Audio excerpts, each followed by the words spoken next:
তনুশ্রী রান্নাঘরে আপনাদের সবাইকে স্বাগত। আজকে রান্না করব চিংড়ির মালাইকারি। যদিও বা এখানে ডাব নেই, মানে ডাব ছাড়াই হবে। তো চলো ডাব ছাড়া কেমন করে চিংড়ির মালাইকারি বানাই সেটাই তোমাদের সঙ্গে আজকে শেয়ার করব। দিয়ে দিলাম, কড়াই গরম হয়ে গেছে। তো প্রথমে দিয়ে দিলাম চিংড়ি মাছগুলোকে।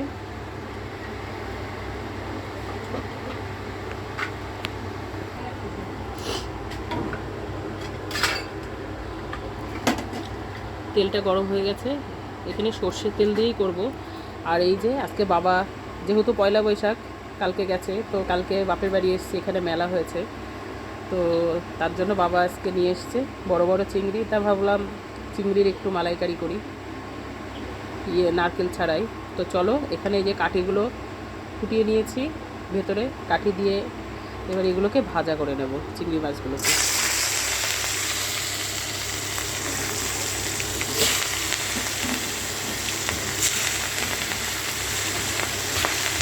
চিংড়ি মাছের সাইজগুলো খুব সুন্দর আছে।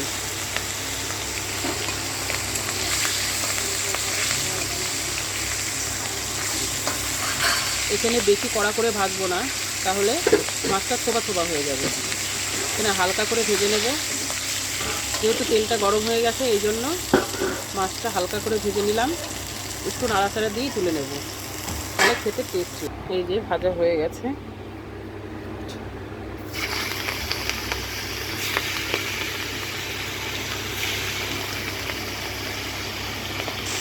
আজকে আমাদের মেনুতে অনেক কিছুই রয়েছে। চিংড়ির মালাইকারি আছে, তারপরে আছে এঁচোড় চিংড়ি, টক ডাল, তো সব কিছুই আস্তে আস্তে হবে। সবটা শেয়ার করতে না পারলেও কিছুটা দেখাবো।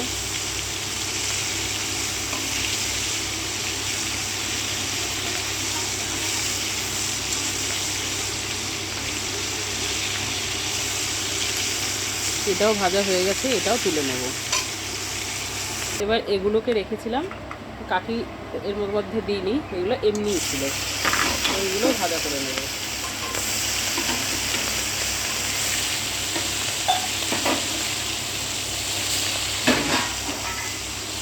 এগুলো মালাইকারির মধ্যেই দেবো।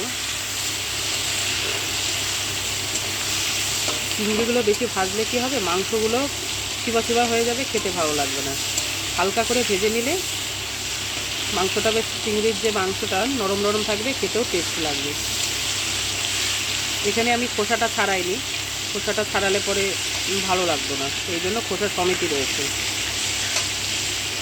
এগুলো ভাজা হয়ে গেছে, এগুলোকে এখানে সোমবার দেব কালো জিরা, দারচিনি আর এলাচ তেলের মধ্যে দিয়ে দিলাম। কালো জিরাটা তোমরা চাইলে নাও দিতে পারো, যেহেতু আমি এখানে মালাই ঠালাই কিছুই দেবো না, নারকেলের মালাই ঠালাই যদি দিতাম সেটা আলাদা ব্যাপার। তো মশলাটা একটু ভাজা ভাজা হয়ে এলে তারপরে পেঁয়াজ কুচিটা দেবো।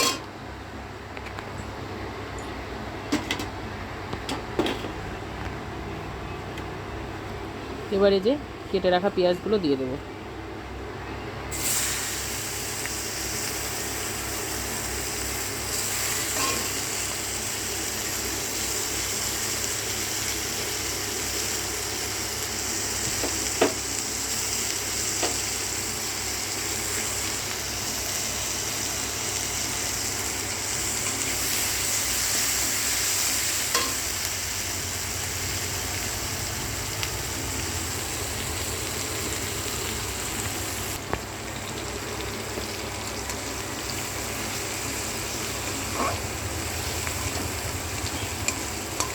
পেঁয়াজটা একটু ভাজা ভাজা হয়ে গেলে বাকি মশলাগুলোও দিয়ে দেবো।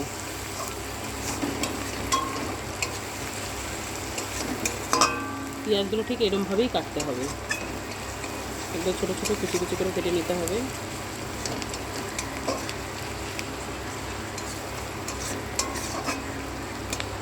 তো চলো পেঁয়াজটা ভাজা হতে থাকে।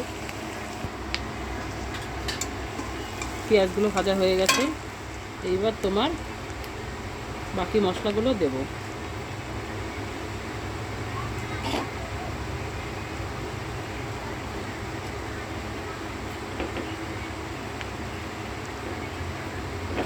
এখানে আছে কাঁচা লঙ্কা আর রসুন আর আদা বাটা,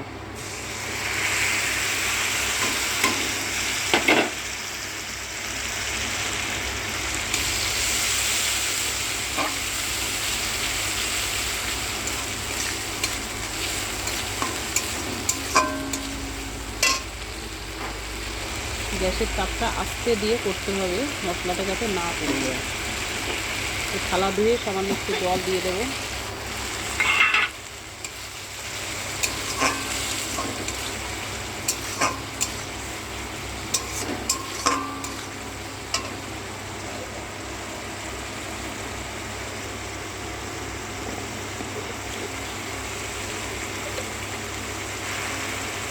এর মধ্যে দেবো একটু জিরার গুঁড়ো, আর একটু দেবো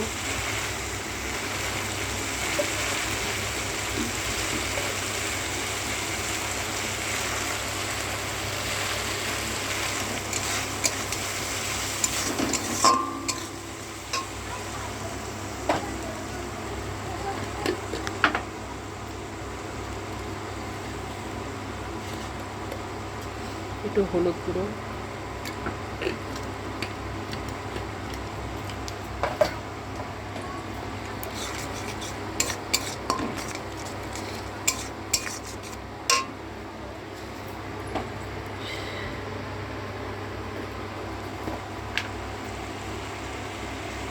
আর দেবো লবণ।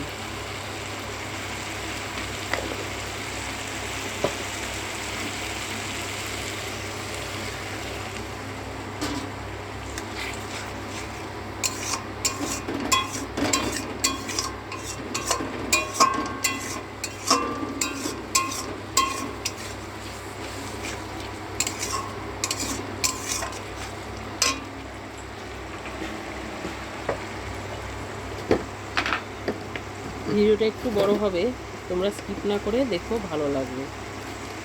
আর দেবো একটু চিনি।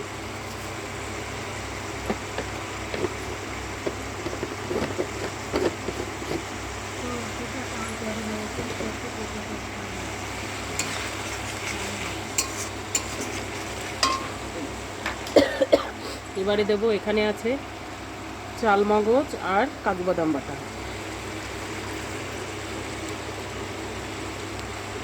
এটা না দিলে তো টেস্ট আসবেই না।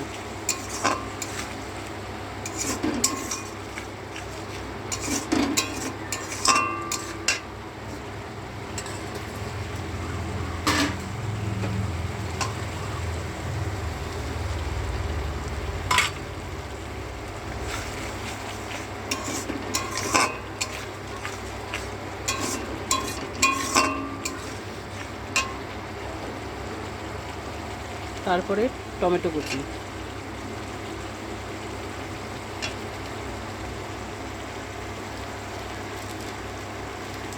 এরপরে দেবো একটু মিট মশলা,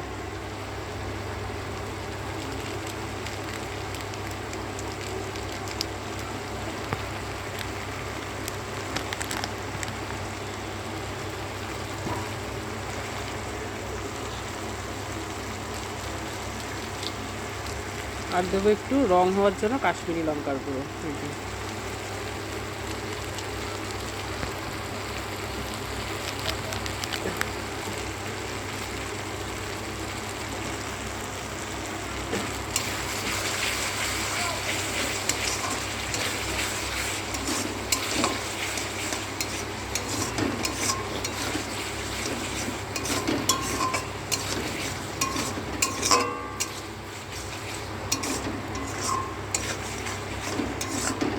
মশলাটাকে খুব সুন্দর করে কষতে দিতে হবে।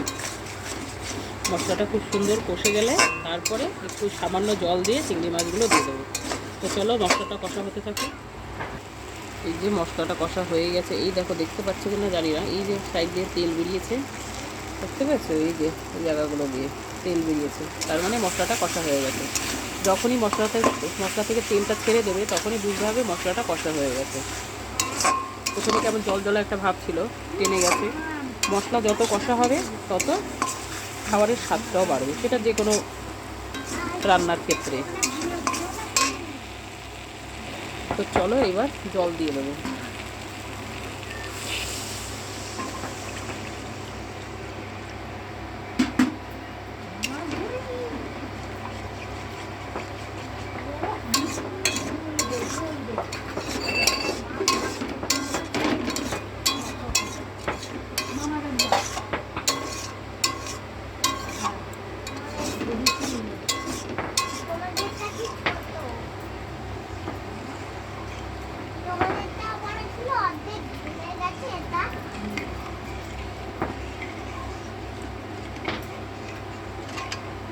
তো চলো একটু ফুটে উঠলেই তারপরে চিংড়ি মাছগুলো দিয়ে দেবো। এর থেকে বেশি জল দেবো না। চিংড়িটা কি তোমার ফেভারিট? হ্যাঁ, কটা খাবে চিংড়ি? 5টা? 10টা? ও আচ্ছা, আর কি খাবে? ঠিক আছে।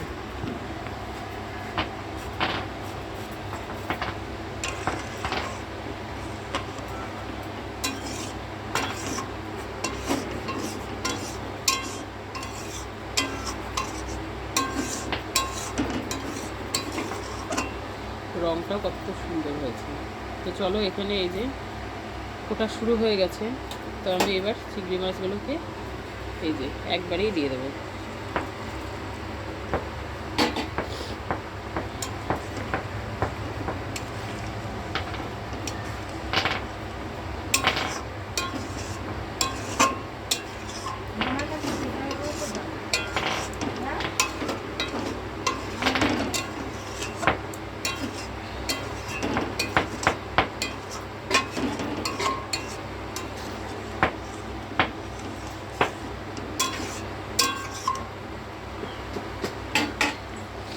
তো এটা হতে থাকুক। এই দেখো কি সুন্দরভাবে ফুটছে। আর একটু ঝোলটা শুকিয়ে আসলে নামিয়ে দেবো, এতটা ঝোল রাখবো না। কালারটাও খুব সুন্দর হয়েছে।